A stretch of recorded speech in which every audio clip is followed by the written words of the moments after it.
We organised this event at the Nikken Technical Centre up in Rotherham today to bring together many partners, including ourselves and Nikken, to actually showcase innovations in manufacturing. We brought together multiple suppliers, all with innovative solutions for manufacturing.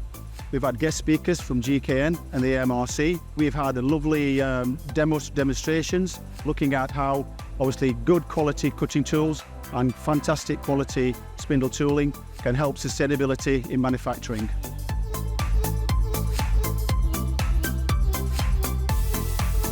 What a fantastic day it's been today at the Nikken Innovation Centre Europe.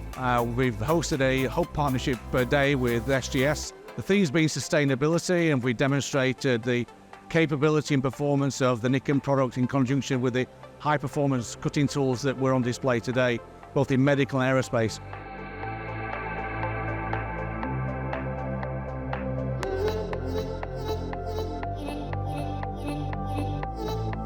This event has been a great showcasing the latest in technology, machine demonstrations, presentations, and also links in nicely. We're offering different solutions like ourselves with Coolant oil saving, which not only result in great cost savings, but has a big impact to the environment and sustainability.